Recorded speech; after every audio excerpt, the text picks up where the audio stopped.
Don't bother showing up tomorrow. You don't mean... Well, you can't mean. What?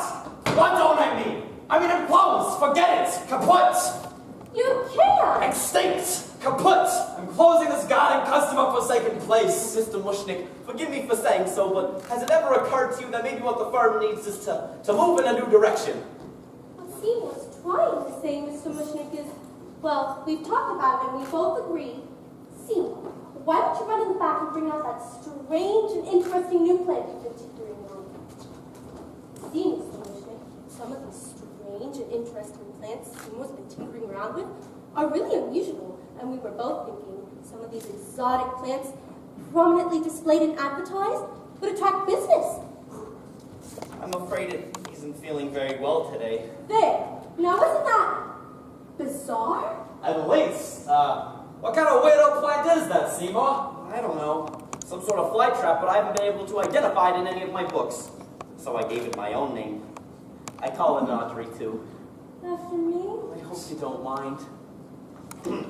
You see, sir, if you put a strange and interesting plant like this here in the window, maybe... Maybe what? Do you know how ridiculous you sound? Just because you put a strange and interesting plant in the window, people want to suddenly come in. Excuse me. I was just passing by, and I couldn't help but notice this strange and interesting plant in the window. What do you call it? It's an Audrey, too. Huh. I've never seen anything like it. Well, no one has. Well, where did you get it? Well, you remember that total eclipse of the sun a couple of weeks ago? I was walking in the wholesale flower district that day, and I stopped by this place where this old Chinese man, sometimes he sells me weird and exotic cuttings. Because he knows, you see, that weird plants are kind of my hobby. Well, he didn't have anything unusual there that day. So I thought, I'd just walk on by. Good for you. And then suddenly, without any warning, there was this total eclipse of the sun.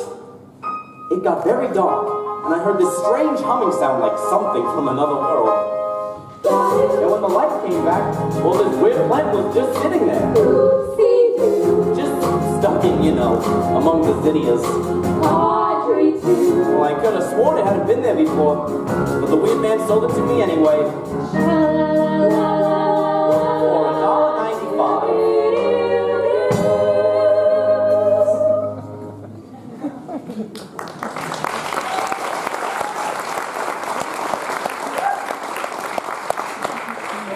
That's really something, While I'm here, I may as well pick up some of $50 of your roses.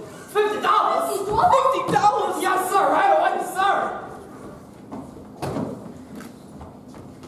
Oh. Can you break 100? No, I'm sorry, I'm afraid we closed the register for today. Well then, I guess I'll just have to take twice as many. Twice as many? Twice as many? Yes, sir, right away, sir. Oh, Audrey, darling, kindly fetch this gentleman $100 worth of finest red American beauty roses. Thank you. That is one strange and interesting plant.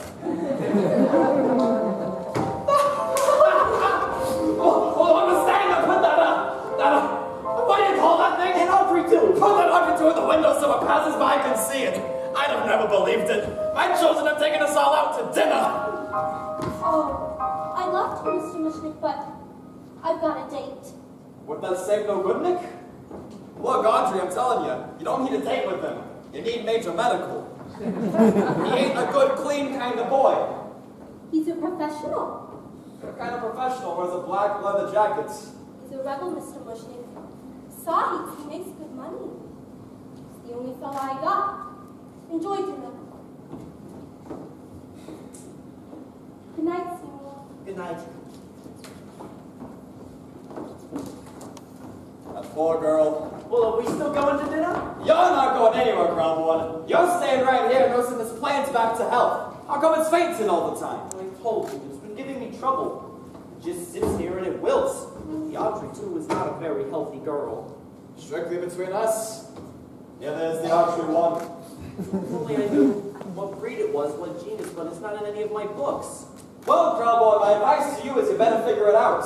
And fast. Look what this little exotic beauty did for our business. I know. So look, Seymour. Nurse this plane's back to health. I'm counting on you. I know. You do? I do. So fix. Good night.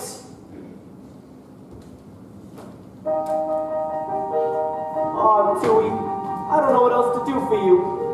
Mr. Mushnik and Audrey, well, they just met you. But I've been going through this with you for weeks. Grow and wilt and spurt and flop. Are you sickly little plant or you just plain stubborn? What is it you want? What is it you need? I've given you sunshine. I've given you dirt. You've given me nothing except heartache and hurt. I'm begging you sweetly. I'm down on my knees. Oh, please grow for me. I've given you plant food and water to sip. I've given you potash. You've given me sip. Oh God, how I missed you. Oh God, how you please. Now please grow for me. I've given you southern exposure to get you to thrive. I've hit you back hard like I'm supposed to. Your belly alive. I've given you levels of moisture from desert to mud. I've given you grow like the mineral supplements. What do you want from me? What? Ouch! Oh, damn roses, damn thorns. Oh, hey, Tui, look what I did. Hey! You opened up? I wonder what made you do that.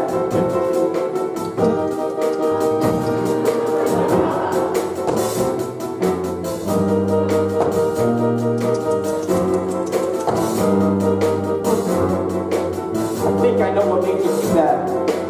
Maybe a couple drops won't hurt, just so long as you don't make a habit out of it or anything. I've given you sunlight, I've given you rain. Looks like you're not happy, unless I open a bag. I'll give you a few drops, if that'll appease. Now please, oh, please, grow for me?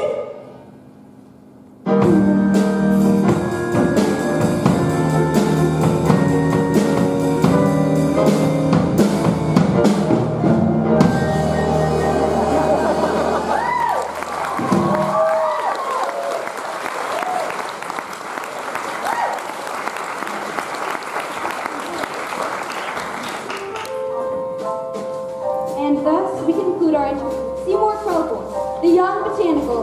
Do you mind if I call you a genius? Oh, gosh, no. The genius who has developed a new breed of plant life, hitherto unknown on this planet, the Audrey 2. Oh, just one last question, Mr. Krellboy. Do you feel anything special? Special? Well, it's a secret formula, but it's not hard to come by. I see. Thanks for dropping by, and... I just wanted to let everyone know that the Audrey 2 is exclusively on display at Radio Station WSAID. 6 days a week, 10 to 6. The address! The address! You forgot the address! Oh well. So great advertising. I can't believe it. It couldn't be happening. Pinch me, girls. It couldn't be happening. All of his sudden success coming out of the blue. I put a sign up right in the front window, an advertisement right in the front window. Stop in and see the amazing new plant Audrey 2. And the really remarkable things that people they do. Seymour, that's work of a klutz, finally did something right. Audrey 2 drives him nuts. What a blessing this wonderful plant should exist, and should break in the bucks for me hand over fist. Well, how'd I do? You was great, Seymour. You're the wolf man. But you forgot the address. How many times have I told you? Sorry, I'm nervous. Where's Audrey? She said she'd be here. Forget about Audrey. I got 3 more radio interviews lined up for you, and the Skid Row Herald wants a picture. Alrighty. Okay, one more. Now one with me.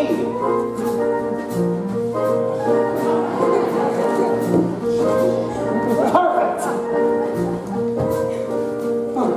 If I had a mother, she'd be so happy. You're an overnight sensation, Seymour. Who'd have believed it?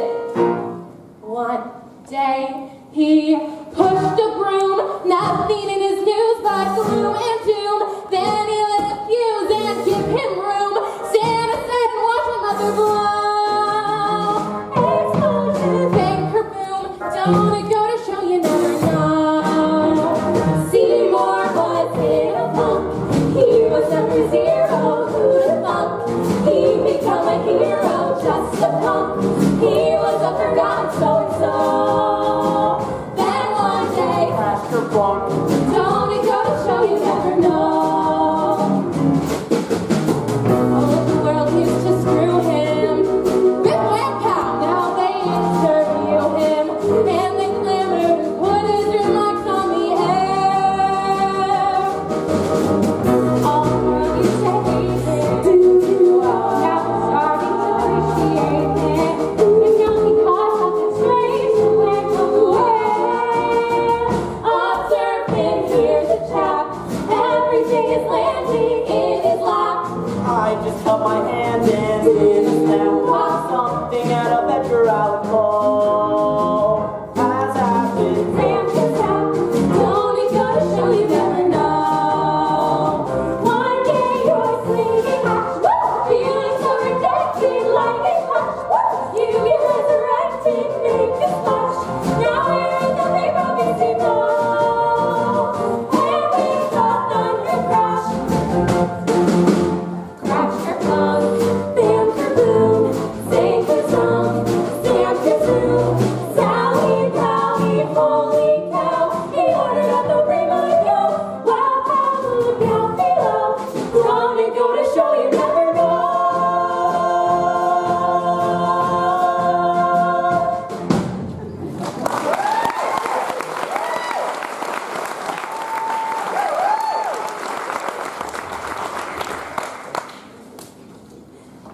Well, look who's here. Hi, Chiffon. Hi, Crystal. Hi, Ronette. Am I late? Did I miss it? Sure are, and sure did. Seymour's first radio broadcast. I wanted to cheer him on. I tried to be on time, but Don't tell me you got tied up. no, just handcuffed a little. Girl, I don't know who this mess is you're hanging out with, but he is hazardous to your health. Mm-hmm. That's for sure. But I can't leave him. And why not? Well, he'd get angry. And if he does this to me when he likes me, imagine what he'd do if he ever got mad. So, dump the chump, get another guy, and let him protect you. And we got one all picked out. A little botanical genius. And she ain't talking about George Washington Carver. Seymour? Bingo! Oh, we're just friends. I can never be Seymour's girl. I've got a past. And who amongst us does not? I don't even deserve a sweet, considerate, suddenly successful guy like Seymour. This child suffers from low self-image. You have a point. And she have a problem. I know Seymour's the greatest, but I'm dating a someone sadist. So I've got a black eye, and your arms in a kiss. Still, that Seymour's a cutie. Well, if not, he's got inner beauty. And I dream of a place where we can be together and live. What kind of place is that, honey? An emergency room? Oh, no. It's just a daydream of mine. A little development I dream of. Just off the interstate. Not fancy like Levittown. Just a little street in a little suburb, far, far from urban Skid Row. grow. The sweetest, greenest place, where everybody has the same little lawn out front and the same little flagstone patio out back. And all the houses are so neat and pretty, because they all look just alike. Oh, I dream about it all the time. Just me, the toaster, and a sweet little guy, like Seymour.